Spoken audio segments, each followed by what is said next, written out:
I used to live for the next hit, the next notification, the next episode, the next sugar rush. I was just chasing these little bursts of pleasure, but they were leaving me feeling totally empty, unmotivated, and stuck in a loop I couldn't seem to break. What I didn't get was that my brain was kind of programmed for this. But I also figured out it could be reprogrammed. This is how I went from being a dopamine junkie to rewiring my brain for a more stable, lasting kind of joy.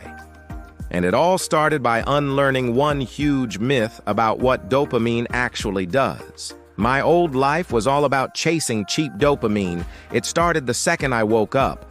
Before my feet even hit the floor, my hand would be on my phone, endlessly scrolling through social media.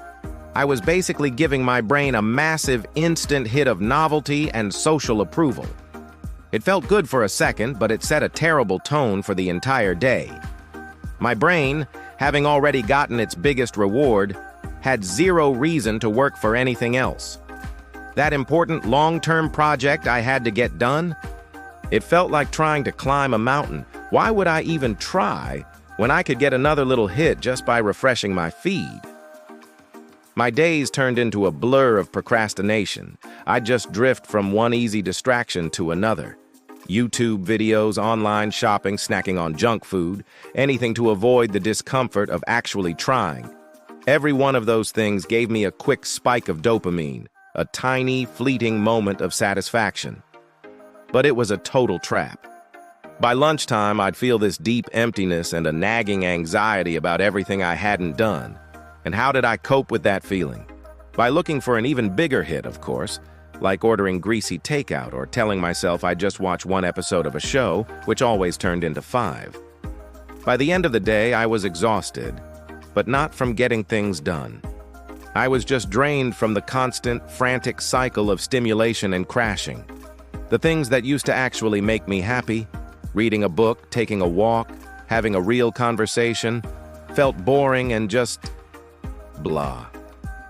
My brain was so used to the fireworks of instant gratification that it couldn't appreciate a quiet sunset anymore. I was living a life of wanting, not a life of liking. I felt like a passenger in my own mind, helplessly pulled toward the next shiny thing, and it was leaving me hollowed out. I finally hit a wall. That feeling of being constantly drained, unmotivated, and just fundamentally unhappy with my own life got to be too much. I had to figure out why this was happening. I told myself I was just lazy or undisciplined, but when I started digging into the neuroscience, I found something else. The problem wasn't a moral failing, it was a biological one, and it all came back to dopamine. Here's the first thing I had to unlearn, and it is probably the most important idea here. Most of us think dopamine is the pleasure molecule. That's what I thought too. But that's not the whole story. While it's involved in pleasure, modern neuroscience shows that dopamine is even more about the motivation of wanting than the pleasure of having. It's the molecule of pursuit. It's the chemical that drove our ancestors to hunt, gather, and find a mate. All things that required a ton of effort. Think of your dopamine system like it's always trying to maintain balance, a state called homeostasis. When you do something that causes a big dopamine spike, like eating a piece of cake or getting 100 likes on a post, you tip the scales hard toward pleasure. But your brain's job is to level those scales back out.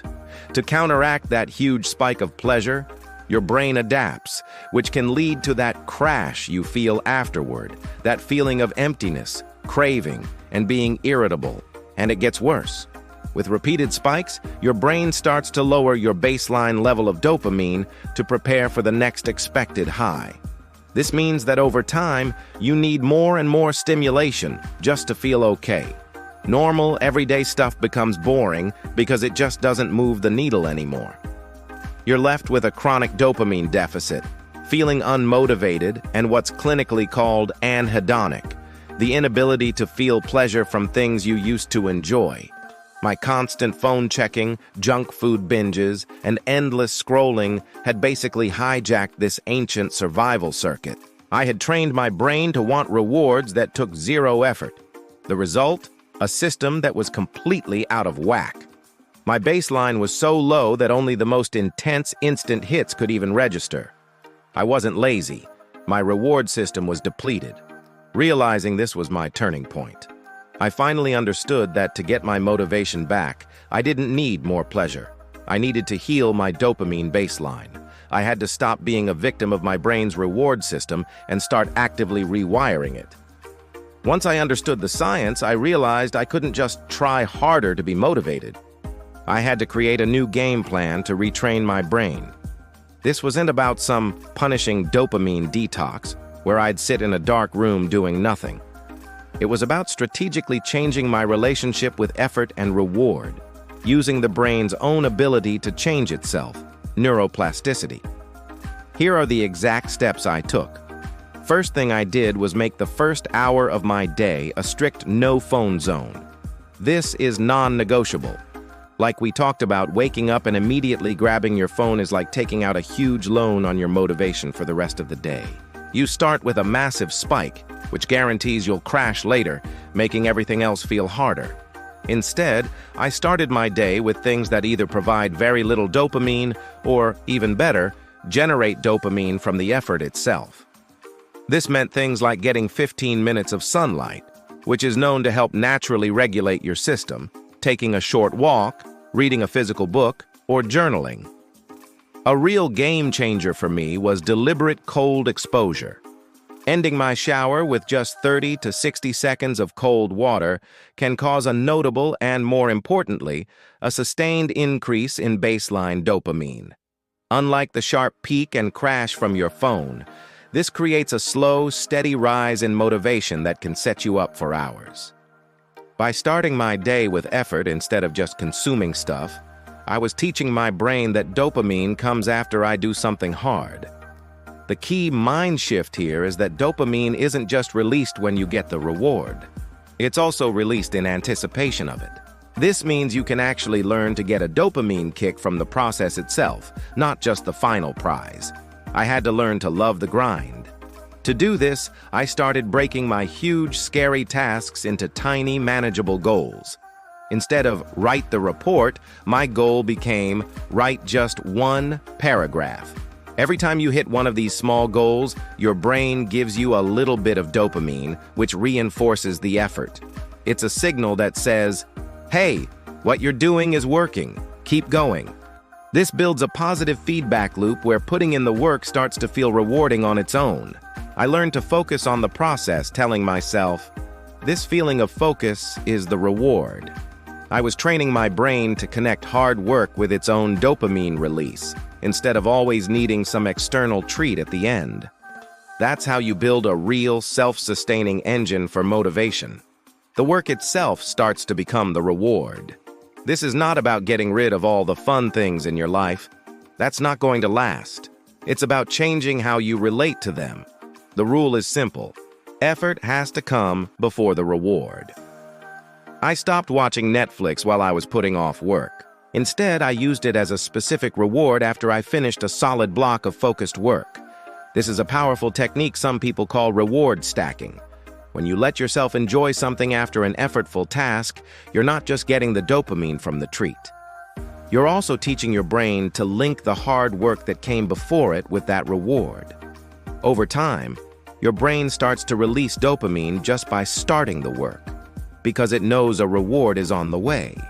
You are literally rewiring your brain to make hard work feel more desirable. So, I didn't give up my favorite shows or foods.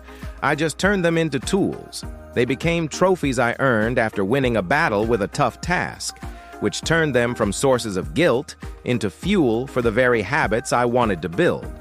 So, if you feel like you're stuck in that cycle of chasing pleasure only to feel empty, I want you to know there's a way out, and it starts with one small, intentional choice. If you're ready to start rewiring your own brain, do two things for me. First, hit that subscribe button to join this community of people taking back control of their lives. And second, more importantly, drop a comment below and tell me one small, effortful thing you're going to do tomorrow morning instead of grabbing your phone. It could be 5 push-ups, reading 1 page of a book, or just stepping outside for 60 seconds. Make that commitment. So what does my life look like now? Honestly, the change is night and day. I wake up, and instead of that pull of dread and the urge to find a distraction, I feel a sense of calm and control. That first hour of the day, phone-free, sets the tone. Doing something effortful first thing, like that blast of cold water, doesn't feel like a chore anymore. It feels like a win. It's a rush of energy and focus that I actually earned. My work days are completely different. I can now sit and focus for long stretches without that constant nagging itch to check my phone. The work itself feels more engaging and, yeah, even enjoyable. That S because I've retrained my brain to find the reward in the process of solving a problem and making progress. Those small wins I celebrate along the way keep my motivation tank full. And maybe the most surprising change is my relationship with pleasure. Because I'm no longer flooding my system with cheap hits all day, my baseline has actually risen. Simple things are enjoyable again. The taste of my morning coffee, a walk in the park, a good conversation with a friend. These things feel rich and satisfying in a way they hadn't for years. I still watch my favorite shows and eat great food, but now they feel like well-deserved celebrations, not desperate escapes. The pleasure is deeper because it's earned. The biggest thing I've realized is this. Sustainable joy isn't found by just chasing more pleasure. It's found by taking control of your own motivation system. It's about shifting from being a passenger, helplessly pulled around by your brain's reward circuits, to being the driver. By understanding the science of dopamine, you can stop being a dopamine junkie and start being a dopamine strategist. You can use the same biology that once trapped you to now build a life of lasting motivation, focus, and a quiet, steady sense of joy. You already have the power to rewire your brain. You just have to start.